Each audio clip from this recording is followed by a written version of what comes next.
Hello, we are starting now. I'm going to give everybody a few minutes to join us. So we are talking about homeschooling. So I wanted to share my perspective about homeschooling with other parents.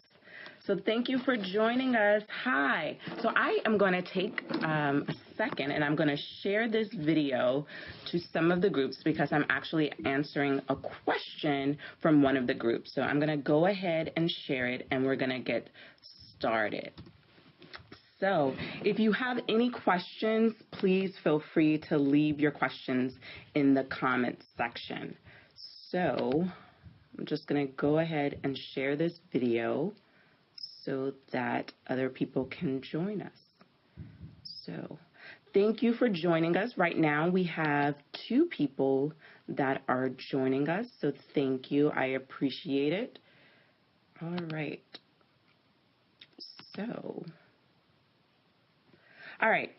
So what I am talking about today, I'm going to talk about homeschooling, why my family homeschools, and how long I've been homeschooling, and we're going to talk about the methods, we're going to talk about different curriculum, which curriculum I've chosen and why, and I'm also going to talk about state standards and compliance and all of that. So let us get started. So thank you for joining us. My name is Elle, and my blog is CleverlyChanging.com. I've been blogging for about 7 years. I've been homeschooling for 4 years, so I have technically been homeschooling less than I have been blogging. When my kids were 2, I started my blog, and it was really an outlet to kind of share our experience. If you've been following our blog and my experience, then you would know that I'm homeschooling twins. So I have 2 daughters. They are 9 years old, and I teach them all of their all of the lessons that they learn. They're technically in the 4th grade. 3rd and 4th grade is kind of where they are right now. And I started because my daughter actually has 2 health challenges. So when she was 3 months, she was diagnosed with sickle cell anemia, which is a genetic blood disorder. And so I actually got the recommendation to homeschool from my daughter's pediatrician. So it wasn't something that I came up with that I had longed to do for many years. It was really just an opportunity for me to kind of share my, my love of learning with my kids. And so with that recommendation from my pediatrician, I have continued it, and it's been working well for us. So I homeschool because my daughter has the health challenges, and when she was 6, she was actually diagnosed with type 1 diabetes as well. And so if you're familiar with sickle cell anemia, then you know that kids sometimes have pain crisis for a variety of reasons, like if they're sick, if it's too cold outside or too hot, they have to avoid extreme weather. And type 1 diabetes is really something that you have to monitor always.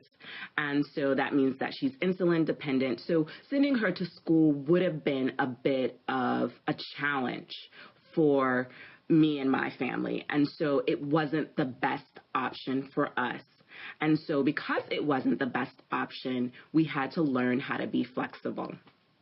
So thank you all for joining us. Again, if you are joining us, just say hi, because I cannot actually see, I can't see who's joining us. So thank you for joining our talk today. We're talking a little bit about homeschool, why I homeschool, how it works, and the different methods that are out there. So thank you all for supporting and watching.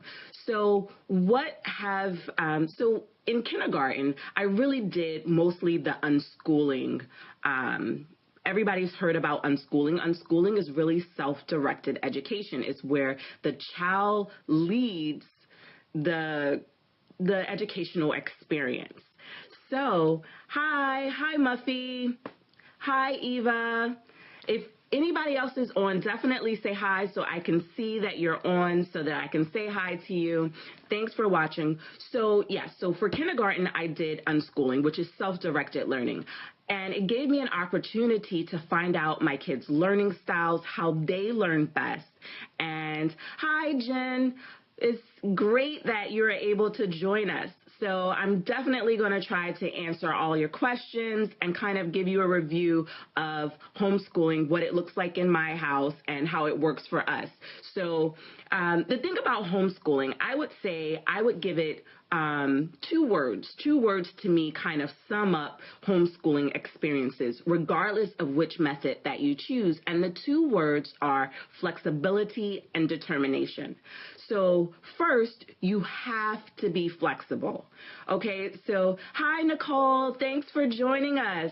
So I would say all parents, whoever is doing the homeschooling, you have to be flexible because you need to kind of customize the kids' education to them. It really gives you an opportunity for personalized learning. I call it personalized learning because you don't have a classroom full of kids. So you're not really bogged down with a lot of busy work. You're really just trying to instill in your child a love of learning. And that is how you help your kid to kind of be self-sufficient later on, and you help them to develop their own interests. Hi, Eva. Yes, so you don't want your kids to feel overwhelmed by school. You want them to love school. And so unschooling, which is very popular, I really don't like the term unschooling because it's really child-led. It's really self-directed education. That's kind of easier for us who are planners to stomach, because when we hear the word unschooling, we're like, what are people doing?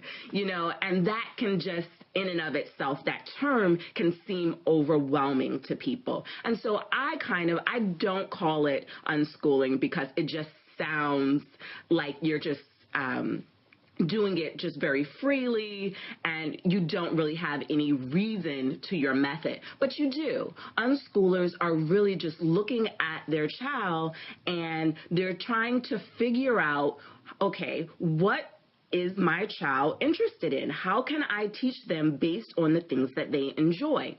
And so that's really the method of unschooling, which, again, some people call it self-directed education. Some people call it child-led learning.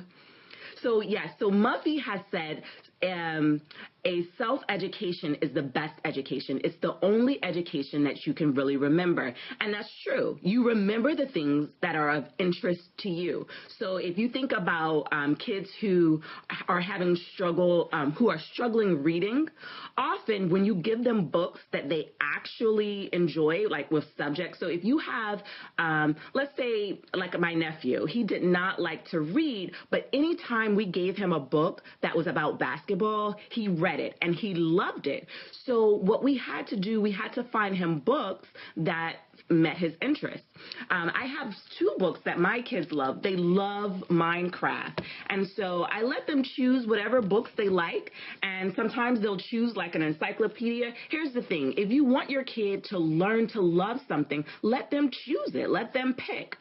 So that's really the self-directed approach to it. So you don't have to do everything that's self-directed because, again, like I said, one of the words is flexibility. If you're flexible in your approach, you can do a little self-directed education and then a more traditional method too.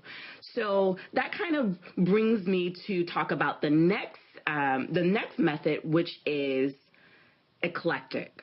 So most homeschoolers, at least the ones that you often find online, they may consider themselves an eclectic homeschooler. And an eclectic homeschooler is a person who does a little bit of this and a little bit of that. So, yes, so they may choose some things that are child-led. They may choose worksheets. They may choose, their kids' books. But it's really, they're choosing whatever they want to choose. And so an eclectic, which I consider myself eclectic because I do have a standard. I don't do everything unschooling, but I do because we have state standards, and there is some work that I really want my children to work on because I want them to know certain things. And so I'm an eclectic homeschooler. The next method is classical. So I don't know if any of you have heard about classical conversations, but that's a really popular method that many people are doing. It's an approach that is somewhat classical.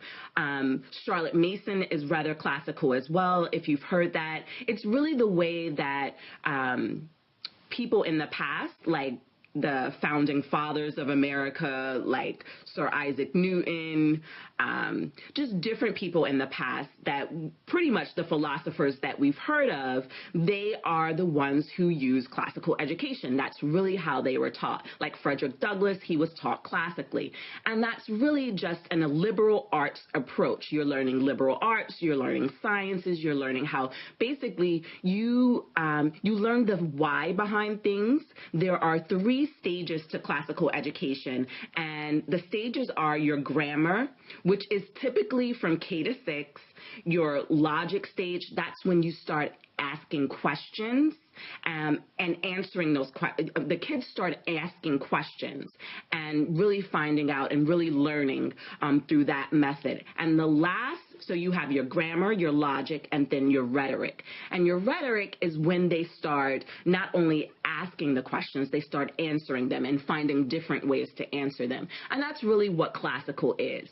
So Nicole mentions that she's heard of classical conversations. So when I started my kids, the first co-op that we went to, it was classical conversations. And that's because I felt that I really liked the model. I felt that when kids are very young, their brains are a sponge. And the first part of classical education, Eva says the kids were in a classical school for a bit. Yes, so classical education, if any of you went to traditional schools, then you know that the first part of classical education is really giving kids the why behind information. It's really developing a foundation of that information that you want them to learn. So like the information that you see behind me, I'm actually in our classroom, and it's really the classical.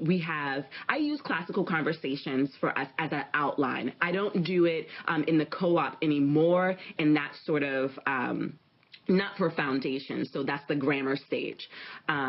So I take it as an outline, and I use that information kind of to guide me along so that I will pick certain things, and then I use other resources to really supplement that information. So that's kind of how I use classical conversations. And when I'm talking about the curriculum, I'll go more in depth with classical conversations. The other method that I wanted to mention is Montessori. So Montessori is another very popular method. There are Montessori schools, just like Eva mentioned earlier that classical schools exist. She said that her kids were in a classical school a bit.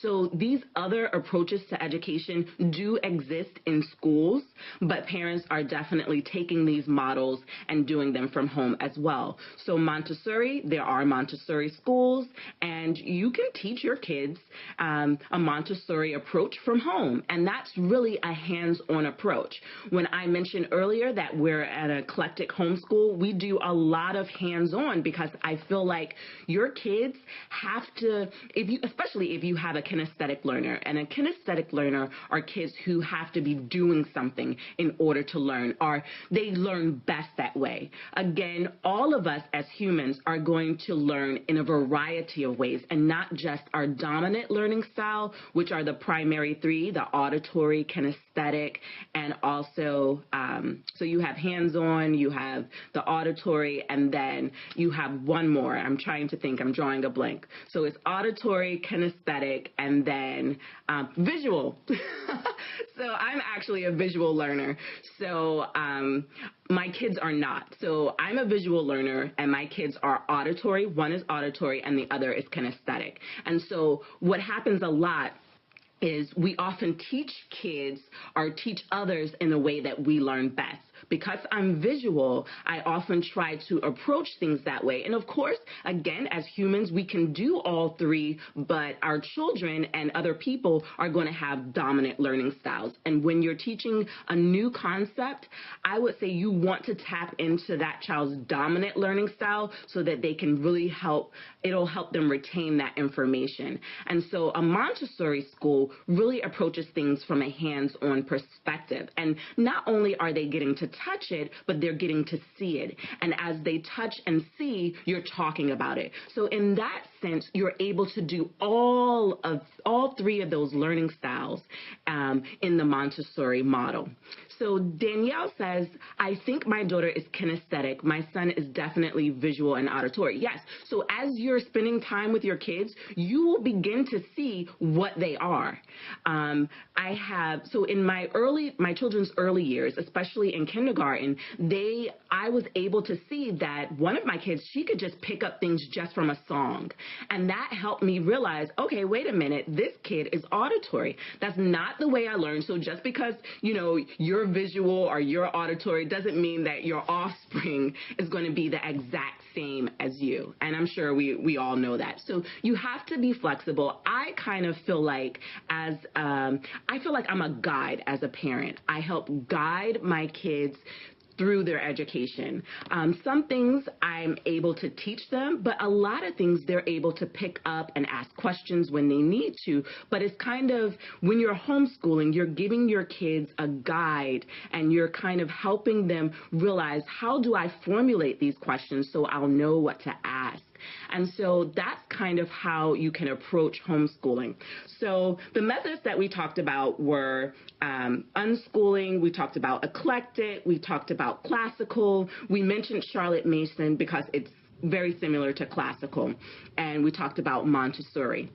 My thing is, if you choose, whatever you choose to do, definitely tap into whatever your kid's learning style is. Because Eva says, all three of mine learn differently, and that is so true. But some of us are so multifaceted that some subjects we're going to learn them differently. So some subjects we may learn best in an auditory fashion, and other subjects we may learn best in a visual fashion. So you have to kind of try different methods to see which method is best for your kid. And it can be frustrating. So I'm just going to be honest with you. Homeschooling isn't the easiest thing out there. I'm not going to paint this euphoric picture that doesn't exist, because it's not true. But if you are determined, I mentioned two words at the very beginning, and that's flexibility and determination. You have to maintain both of those throughout the entire process. So we have a question. It says, my son is 2. Since August, how soon should I start the process of learning homeschooling or researching everything out there? I would say now is a great time to start. I started teaching my kids well before they were of school age, which goes back to kind of the why I started homeschooling. So when my kids were 2, I started to see that they love to read. And they would sit there, they would look at books, they would talk, I would pick out words, I would ask them questions, and I really started to see a lot of just a love of information. And I was like, oh, wow, just like you teach your kid, this is your eyes, this is your nose, where's your mouth? Just like you ask them those questions, you already start investing in your kids' education when you bring them home, when you're teaching your kid to walk, when you're teaching your kid all sorts of things. So you are naturally your kid's first teacher. And so I would say go ahead and start just getting books that your kid loves, read to them and ask them questions, talk to them, explore. A lot of the things that I did early on in my kids' education was exploring the world. So I would take them on walks, we would talk about the green grass, we would talk about the blue sky, we would talk about the clouds, and we would just start going into things naturally, which is why I kind of mentioned that first year was unschooling. And so naturally, you're going to be doing things that are child-led. And so so she mentions that he memorizes a lot. Yes, so in those early years, which is excellent for the classical approach, in those early years, children, their brains are a sponge. And what happens is they are starting to memorize everything that they're exposed to. And so the classical approach says while they're in that grammar stage, immediately start filling their brains with as much information and just the foundation of knowledge that you can. And so that's kind of how it starts. So that sounds like if memorization is something that he does well, if that is one of his skills, then the classical approach is going to be something that may be attractive to you, and you can look into it. Because for my kids, they also memorized a lot. And so I started to give them information that was really just the basics. They didn't necessarily know what they were learning. They just were learning the information. And so, you begin to ask questions later on. That's a whole different stage with the classical model. But that first stage is to learn as much information as you can. And so if your kid, if that is their talent, go ahead and tap into that. And so I would say start now. As soon as you're even considering homeschooling, or just, even if you don't necessarily homeschool, you want to put your kid in an educational institution that will provide them with the way that they learn best. So if your kid is, I would say for memorization, that's definitely classical. If they're visual or kinesthetic, that's definitely going to be like Montessori. So, and really, all schools should be able to tap into all of the kids' different learning styles. So Eva says, that is what I loved about the classical approach. They use the information later. Exactly. So that is why you're finding so many people who are interested in learning more about classical conversations. It may be confusing to some, but basically in the early years, kids are just learning information. So for instance, for English, they're learning the definitions of a noun, the definitions of, an adjective, the definition of adverbs, and so forth. So when they're a little bit older, like let's say 5th grade, that's when they start to really apply that information. And so they may learn to skip count. You're really just filling your kid's brain. It's brain training. So back in the day, long time ago, people would they would memorize whole books and whole passages. Our brains still have that capacity today. We don't always challenge ourselves in that regard, but we can. And the classical model gives us an opportunity to challenge our children to be able to memorize in that sort of way. So that's classical. So Danielle says, I'm going to have to pull my kid from school and homeschool earlier than I was planning to. Wow. So this is something that many of us have been faced with. I have friends who have pulled a kid because, it wasn't working. Sometimes our traditional public schools may not be the best option for our kid. It may not be something that, we've thought about, but given an opportunity now, like in this day and age, there are so many resources and so many things that will allow us to homeschool and make it so much easier. So now really is the time, because there are lots of curriculums, there are a lot of support groups, not only in your community, but also online. So just like we have, there are tons of support groups like on Facebook and different things like that. So, so she says, what county are you in? So I'm actually in PG County. So, I'm going to talk a little bit about state standards. I'm going to talk about that during this conversation. So I am in Maryland. So if you're interested in homeschooling, every state has different standards. I'm going to come from the perspective of my state, which is Maryland. My state is very similar to other states. You just contact your superintendent's office, and they'll really give you the state standards. They'll tell you what you have to do, what's required, and what isn't. Some states are very lax, and other states are not. So in my state, we actually have to keep a portfolio. We have to keep a book that really shows the progress throughout the year. And we have to meet twice a year. We meet in the spring and we meet in the fall and in the spring. So I actually have my homeschool review coming up in January, where I'll present the information that my kids have been learning. This is my 4th year homeschooling, so this will be my fourth year doing a homeschool review. It's not a scary experience. It's actually something that I look forward to, because it's so Danielle says that she is in Florida and it's pretty lax. So they have a portfolio, but no meets. So I actually like meeting. So it's where I get to have an adult conversation. The people that I meet with are sometimes the people who have created the standards for my state. They're often people with PhDs who have been in education for years. It's usually people who love education and who are very supportive. They give me additional resources that I may not know about. And so it's a very positive experience. I know sometimes people are like, oh, I don't want to have to meet with my state. The people that are working there are not against you. Often they are for you, and they really believe in what you're doing, because honestly, as parents, if we weren't dedicated and determined to do it, we wouldn't. And so they know that. They know that you're often 100% invested in it, and they appreciate that. So I find it to be a lot of just a wonderful experience. So I like I said, I enjoy it. Now, I do my school portfolio a little bit different than some. I will actually show you the kids' portfolio. Right now, I'm going to talk about my state standards.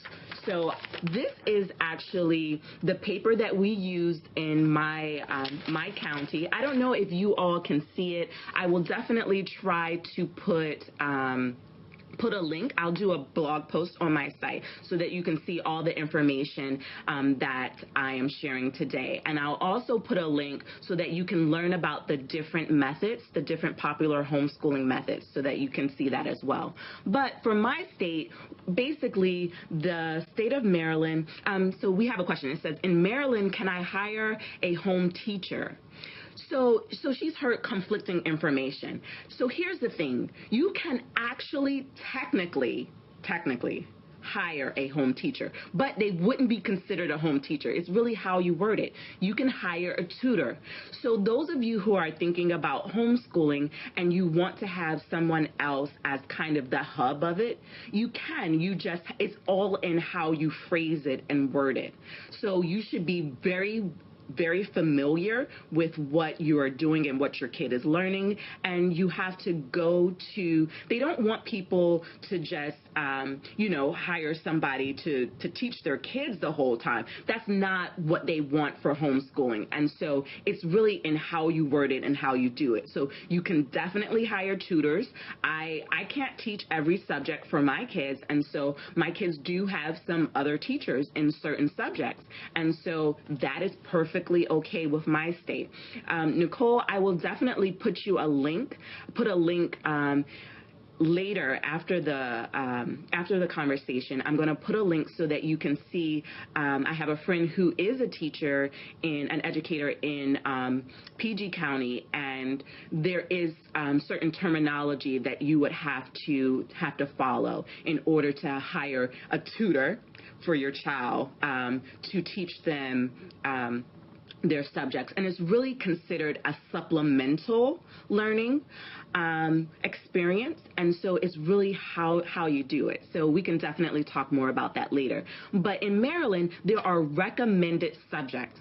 So they really want you to meet those core recommended subjects, and you can do that in a variety of ways. So in my county, we have to teach reading, English, language arts, and show evidence. We have to do mathematics, science, social studies, art, music, physical education, health education, and you can do different electives. But those are the core subjects that my state has said your kid needs to be learning these things. They don't tell me how I'm supposed to teach it. They don't tell me what books I'm supposed to use. That's really up to me. So Eva says, she said, we had a tutor when my oldest got into chemistry. So yes. So if there is a subject that you feel like, you want your kid to have more information and more knowledge, by all means, you can totally hire a tutor. You can hire people to, to teach things and to supplement their education. If you have friends that have a certain skill, by all means, hook up with that friend and definitely, let your kid be exposed to that sort of depth of knowledge. So Eva says, does Maryland require a certain number of hours per week? So no. So your schedule is pretty free and open. You just kind of have to fill out this information that's here and show your portfolio. It's all in how you explain it. For those who are interested in self-directed education, which is also called unschooling, can you do that in Maryland? Yes. But what they're saying is, in your unschooling, you should be covering these topics. So don't necessarily look at them as subjects that require a book. Just look at them as subjects of information that you need to present to your kid. So, like, for instance, for music, my husband shares music. I'm not so musical. We have a keyboard at home. My kids did take music lessons, and we let them practice. We also have a library system that gives us free music lessons online through a video. So that is how I teach music. And so some of music lessons, I will bring my computer to my portfolio and I will show the video of my kids doing whatever they're doing. So you can think outside the box. If you want to unschool, you can totally do that. Wherever you are, it's just how you present that information that kind of proves that you were exposing your kid to that knowledge. So Miriam says, right now, music for us is GarageBand. So one of the things about Apple is they offer an app, a GarageBand app, that really has different resources that your kids can tap into. There are tons, I just mentioned Apple, but there's an Apple University. There is information on these apps and in these devices that are amazing. So I'm going to also in this conversation share my favorite resources, but you don't have to have certain books. You don't have to buy a box curriculum and say, I know a lot of people have heard about Abeka. That's a popular curriculum that some people use, but you don't have to buy a box curriculum. You can be eclectic and do a little bit of this and a little bit of that. So it's what you create. So Eva says, Jen, when I was in K-12, we had to record hours. I still do it out of habit. Okay, so I guess in K-12, now, if those of you who are interested in K-12, I think K-12 was amazing. They actually did not offer it in Maryland for free, so I didn't do it. But I would see the commercials, and I was like, what? They pay for your internet? They give you all the supplies, a computer. I just thought it sounded fantastic. But I wasn't going to pay thousands of dollars for my kids to do that when I can do it on my own for less. So it's not offered in every state. It's technically a public school, so your kid is still in school.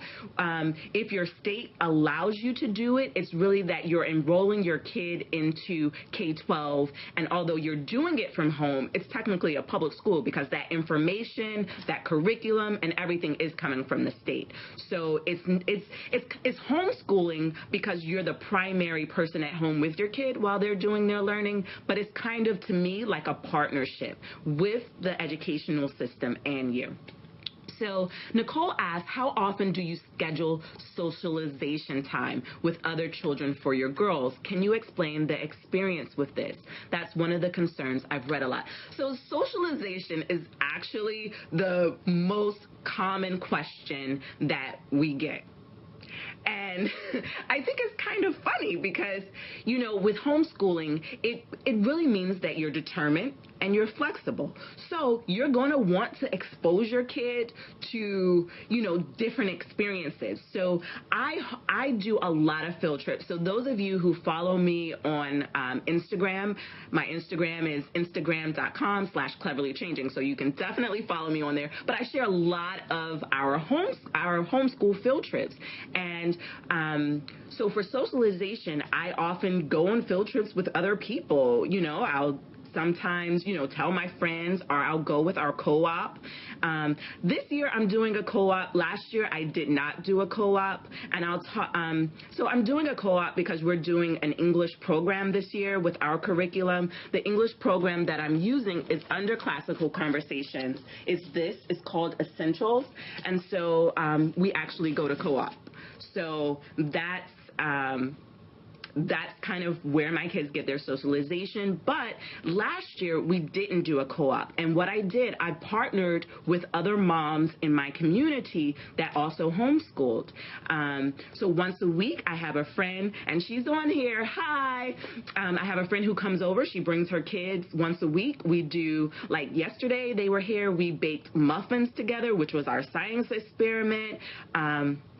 So how did I find the co-op?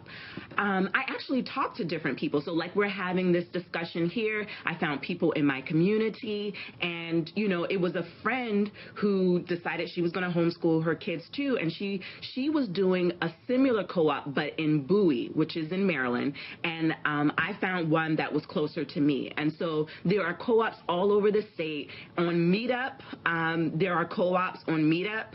There are co-ops, like if you search like even on Facebook groups.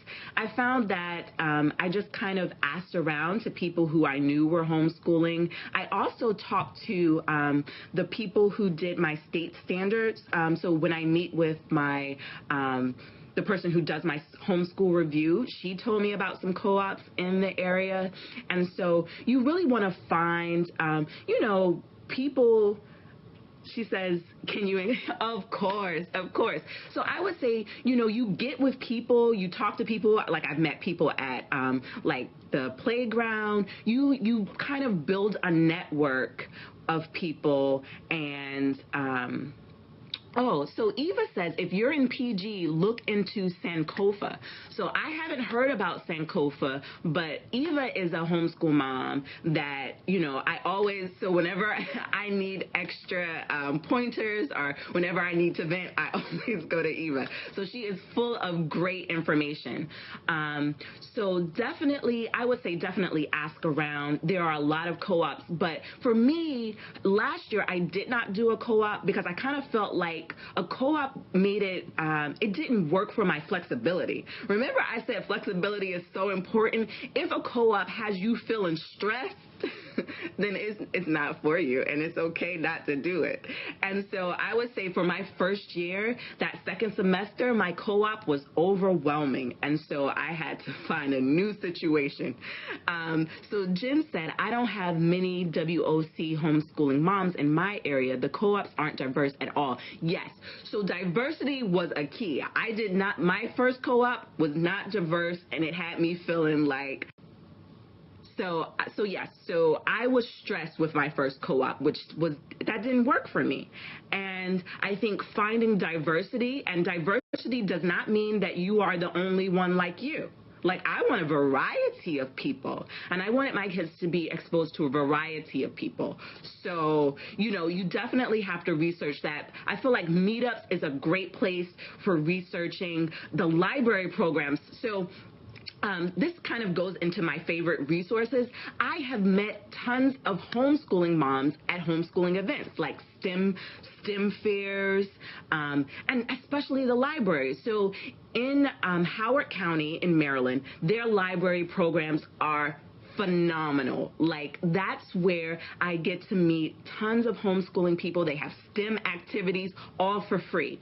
So it has been my go-to resource that I absolutely love. And so I have tons of resources that I could share with you all, but I am going to share just some of my top resources. And for all of you who are looking for things to do with your kids and you don't want to be alone, especially for those early years. So Nicole, I would say for the early years in homeschooling, when your kids are first starting out, don't be stressed about curriculums. Don't feel stressed about doing things in that traditional way. Really kind of let your kids learn based on them. You know, definitely introduce new materials, but really it's kind of like an exploring period. And so I would say do the library programs because they have, you know, the reading, read with me programs where somebody reads and then they do a discussion about it. They often do crafts. So you can really, especially with the library, you can take advantage of everything that they have to offer and really get a robust education, especially in the early years.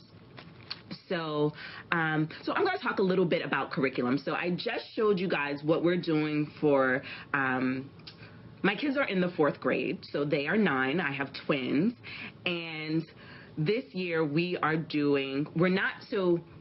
technically do half classical conversations and half self-directed education. And I primarily do that because I really like the foundations of classical conversations where we talked a little bit about memorization and getting that information into the kids' mind while they're young. That's something that I believe. I believe that our brains are sponges and they have the capacity of being able to remember lots of facts. As I got older, I found out that it was harder for me to do that memorization process, and I wish that I had taken advantage of it when I was younger. And so I'm really giving my kids that opportunity now. So that is what I use as the foundation of my homeschooling approach. Like I said, behind me is really my classical conversation board where I write out different information. I go to Pinterest to find crafts on the subject. I go to I have other workbooks where I pull different resources so that my kids can learn that information, and that's how I do it. Some other resources that I use, because again, in my state, there are recommended subjects that I have to teach. So I use, this is Janice Van Cleve's 201 Awesome Science Projects. A lot of people kind of worry about science, and science is really, it's always changing. It's the study of the world. I find science to be fascinating. And if you want to teach your kids something, you should also be excited about it. I find that when I'm excited, I can also get my kids excited. So we have another question. It says, sidebar, if you ever teach a paid class, I would tell, thank you. That definitely, that's so sweet because I definitely love teaching. If any of you have visited my blog or just know me, I love homeschooling my kids. It's what I do. It's kind of what I was born to do. I love my kids and I love information. And so I feel like when you share your love and your passions with your kids, they pick that up. And so my desire is not necessarily, I don't have a desire for my kids to be like the smartest kid or anything like that. I just want my kids to love to learn. So I think the first thing, if you want to homeschool, is to identify what is it that you want to get out of it. What do you want to give? And what do you want to get out of it? What do you want your kids to learn? Sure, your state is going to have standards, but what are your personal standards? What's your, and in parenting, you have a partner. So whether you're with your spouse or you're not with your spouse, you still have to work together to educate these kids.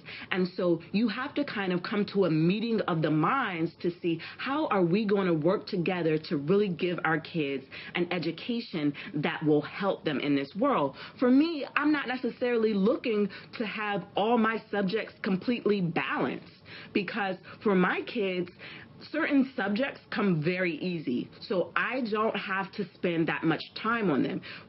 So if you find that your kids are very good at doing certain subjects on their own, by all means, let them. If they're not, that's where you have to spend more time. So you want to give your kids an opportunity to kind of find their way through this whole educational process. And so in doing that, because I have my state standards, I have, some core things that I want my kids to learn, and I give them an opportunity to do it. But, I give them a lot of freedom as well, because I feel like, school isn't supposed to be a burden. It's supposed to be fun. And so we do a lot of games. I'm going to, because I'm in my homeschool room, I'm going to show you all, what sort of resources that we use to make it work. But this was our science. This year, we're also doing Apologia. So this is our science book. And we have geography. Because I mentioned that we are doing classical education, one of the things that we learn is geography. And to me, I feel like it's so important to know where places are. It's something that I don't think they really taught in the elementary level in schools, but you have to teach where places are, because when you're watching the news or you're experiencing life, if you don't know where things are, it can be a hindrance. So I do put geography into our education. And how do I report it on my sheet? I report it under social studies. So we talk about the different places, and you really can go as in-depth to things as you want to. We often do field trips when I want to reinforce lessons, especially when it comes to geography, when it comes to music. So here's a comment. It says, real talk. Do you ever resent that you may have less time for your personal career? I'm a little nervous about cutting back on my work, especially as an entrepreneur. So this is totally real. And I know there are several women in this conversation that can totally attest to this and comment on it and speak on it. For me, it is something that I struggle with because I'm so invested in my kids' education. I'm not doing a whole lot in my personal career. I haven't ended it completely, but it does mean that I'm not as far as I would like to be. But I can tell you that there are women in this conversation who are doing huge things and who are making it work. It's really, you can make whatever you want work as long as you're organized. It's really about being organized, and the more you do up front, the more you plan on the front end, the easier it will be. So, and doing it with a team. So if you have like a friend who's homeschooling, partnering with that person, I would say if you want to make your career, to continue to do that and to continue to work with it, you have to find some sort of support system. You cannot do it alone because I find that you will have to sacrifice something. And not that you're going to sacrifice a whole lot, but you're going to need some sort of support. And I think that's just real. Where I am, I don't have a lot of family that's in the area. And so I didn't have that support early on. I have more support now than I did at first.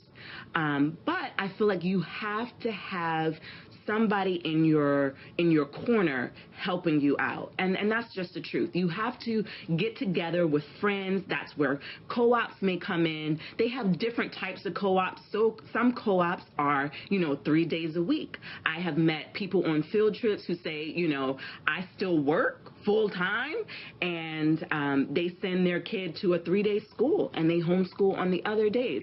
So the cool thing is the model that you want probably does exist. It may not be everything that you want it to be. So are you really going to find something that's 100% what you dreamed about and how you want your homeschool to be? No, you're probably not going to find that. But you can create your homeschool to be, as close to that vision as possible. So Eva says, yep, I just finished law school while homeschooling. Yes. So Eva is my homeschooling hero because I I definitely have, my dreams and my goals. And Eva had 3 kids, all in different age groups, and she was doing it. She also has a successful career. She said she had to put taking the bar exam on hold because I had a high school senior heading to college. Whenever I feel that way, a kid magically gets it. Let me see. And makes me feel like the sacrifice is worth it. So yes, and I think this is totally real. While Eva was able to, she was able to go to law school and do exactly what she wanted to do, there were still some sacrifices that were in the midst of that. So there are still going to be some sacrifices. There may be some things that you really want to do that you're going to have to look at and kind of weigh. Am I able to do that and still do this? But the thing about homeschooling is that it's flexible. There are, especially early on, we didn't homeschool that much in the daytime. Like sometimes we homeschool at night. We can homeschool on the weekend. Your homeschool does not, that traditional approach from, from 8 to 2, that's not the model that you may want your homeschool to be. And so you create it. So if you need to do your job in the day, can you homeschool them at another time? Yes. Because homeschool is what you make it. She says, I'm in the Master of Divinity program now at Howard University, so I will soon be in a similar boat. Yes, you can definitely do. Jen says we work at night regularly. Yeah, so here you have people who work fully. I have a friend who is a nurse. She homeschools on her days off. So you can make it what you want. One of the, where my kids go for their dentistry, one of the dentists there, she homeschools her kids. And she's a dentist. So there are tons of ways to make it work. You can do what you want to do. I think the organization and being prepared is the key because, you don't want things to slip up on you. So having that portfolio, having a notebook together, or whatever standard you want to use to teach your kids, having that in place, having an objective, having all that down and knowing, these are the lessons I want my kid to learn this semester, hey, you can definitely do it. You can do what you want to do. There are so many people who have been homeschooled and who homeschool. Another mom who comes to mind, she's not on here, but Christina St. Ville, she does Moms in Charge. She's going places and she homeschools her kids. She's doing, her career is taking off. She's written 2 books. So listen, you don't have to sacrifice your dreams. I'm not saying that by all means. I'm saying that you have to be organized and you have to know. There is a verse, without a vision, the people perish. What is your vision for your homeschool? What is your vision for your life? You write those down, you look at those, you evaluate, and then you create your homeschooling model to work within that. And so that's how you make it work. Earlier, when I first started, I mentioned that, I have a kid who has health needs. And so that's one of the things where I felt like I needed support. I needed, special time, extra time in order to be able to, take her to doctor's appointments and do the things that I needed to do. And so for me, I like to say, I may not be doing everything that I want to do at this time, but it will come. And so, you create your own timeline that works for you and your family, not the timeline that everybody else creates for them. So homeschooling is very flexible for your family and your decision. So definitely make it work. If you all have questions, feel free to put the questions in below. I'm just going to show you 2 other resources that I have. Here we have, this is one of the resources I use for social studies. I often buy my curriculum online. I also buy it at like thrift stores. I can often find very new books there, but most of my curriculum I buy new from the thrift store. So yes, Christine is in the DC area. So thanks for putting her website down there because yeah, she's another mom who's doing it, So there are, if you need a homeschooling mentor, if you need, somebody that, has a model that you respect and that you admire, I would say reach out to them and find out how they make it work. And you do that. You make it work, by talking, like we're having this conversation now.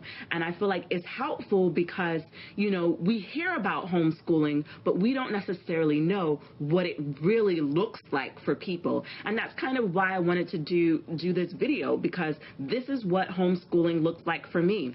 One of the things that my kids love is Life of Fred. I actually checked these books out at the library, and Life of Fred is actually, it's math curriculum. My kids just really like the stories. We do, math with we have math books.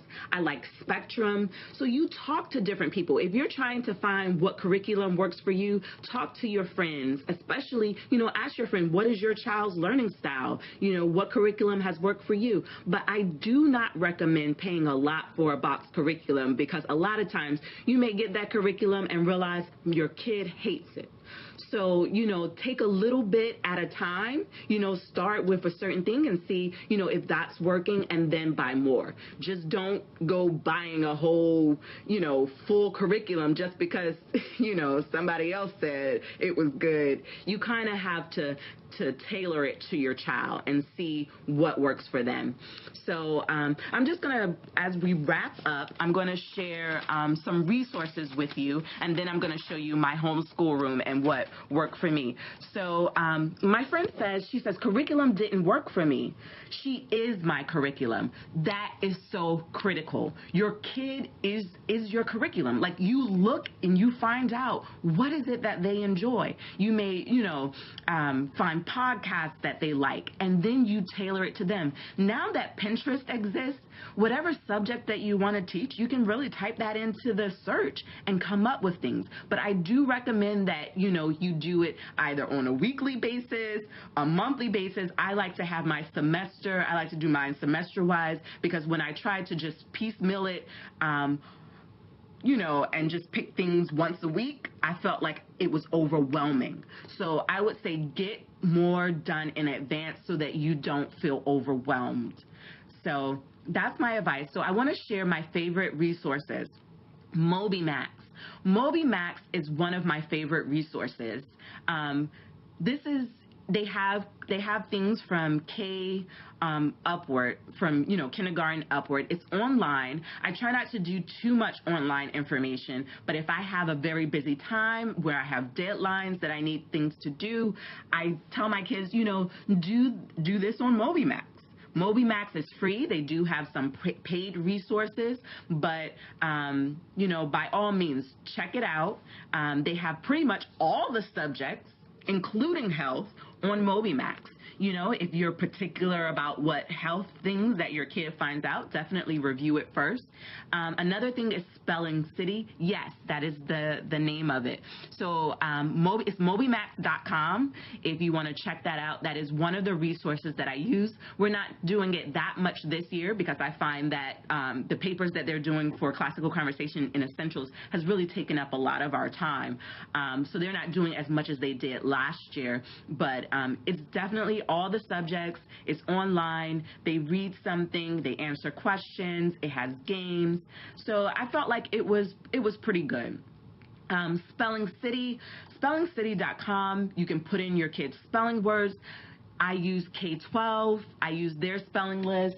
I'm going to show you right here. So right here behind me, I actually keep it in a little pouch, and then we have a list and we go over them.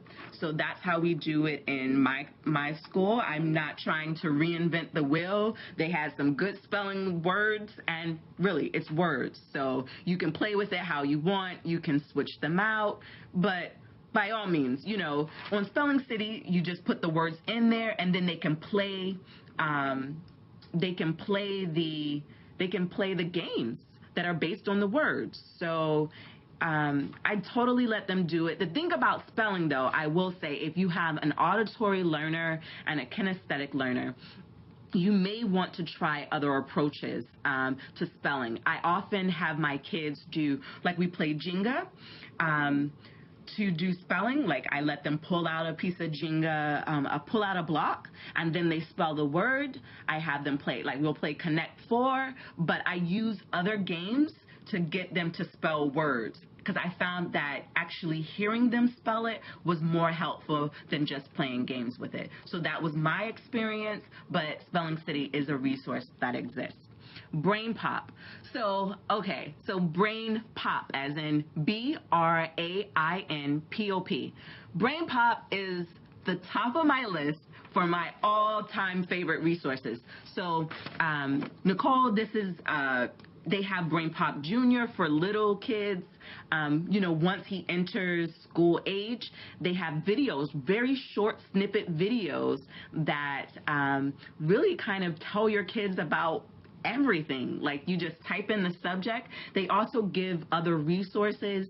The plan I have, like, I can type in the subject and it tells me it tells me how I can teach something, like other activities to do. I love it. It is my absolute favorite. So the videos are based on a guy named, finding a password is frustrating. So I'll hook you up. I'll hook you up. So I'll hook you up offline.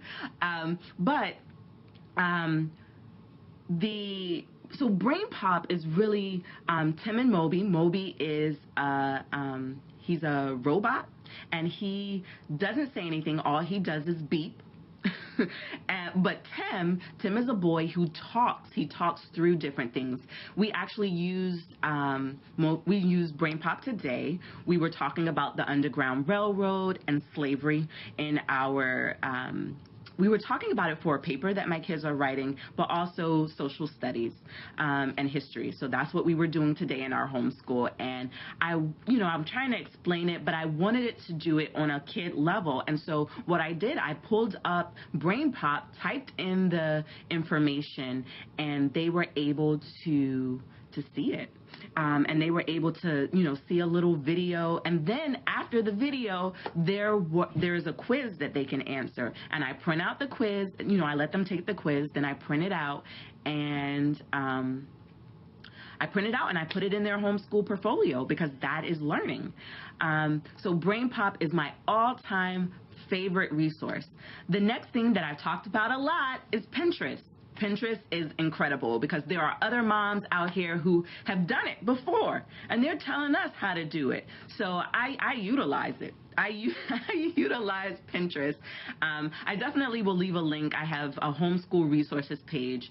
Some of you probably have more organized pages, Pinterest pages, than I do, but I definitely, if I find a resource on Pinterest, I definitely pin it so that I can come to it later, and I'm willing to share that with you as well. I also use YouTube Kids. So Nicole, when my kids, before they were even school age, I let them learn everything through YouTube Kids. They were singing different things in Spanish and English, especially like the days of the week, the months of the year. Like, pull all those videos up and let them sing that, especially with memorization. But what I do, I search for a topic. Like I said, we were talking about Underground Railroad today and slavery and things like that. So you just go to YouTube Kids. I find that YouTube Kids is safer than YouTube alone, because you can find a ton of stuff on YouTube, but it helps to streamline what I find. And I just, and I share that. I use it to supplement our education. So that is a free resource, and it's so much on there. So like, so when my kids were really little, I used Hooked on Phonics. Like, their songs were amazing. Schoolhouse Rock, amazing. So those are my favorite resources. And my last resources that to me is just the ultimate is the library. Utilize your local library. My library offers free classes, so we utilize them. They offer free activities. So we talked a little bit about your kids sometimes there may be a subject that you're not as strong in. Some libraries offer free tutoring. And so look into what resources your library is offering. I feel like, look, I use everything my library has because this is the only way I'm really using my tax dollars, because my kids don't go to the school. And so I feel like by utilizing my library to the fullest extent, I'm getting my money's worth. So that's just my view. Hey, so it works for me. So those are some of the resources that I use. So I'm going to share with you my class today. So this is our board where we do our learning. So just a side note, I clearly painted the board on the wall. It doesn't last that long. You have to repaint it. So this is our game. This is where we keep our games. I also have the different subjects here. So let me turn this around so I can do better. So I'm showing you our homeschool classroom. I keep my subjects here. We have like our boxes of supplies. You don't have to have as many supplies as I do, but I definitely use that. I use games. So we have a lot of games that we use. So this is one of the things that we did last year, and we're going to do it again this year. This is a rocket where they learn how to launch a rocket. So we have a rocket set. But you buy things, and you can get those at like Hobby Lobby and other stores. We have a keyboard where they do their learning for their music, and we have lots and lots of books. So here's the thing. You want to make sure that your kids are learning. So whichever way that you can do that, go ahead and utilize those resources. So that's pretty much how we do homeschool in my house. If you have any questions, feel free to leave them, but that's pretty much it. So thank you all for joining us. If you found this video to be helpful, definitely share it with other people. And if you have any questions, I definitely am willing to, look up the answer if I don't know the question and find out so that I can share it with you later.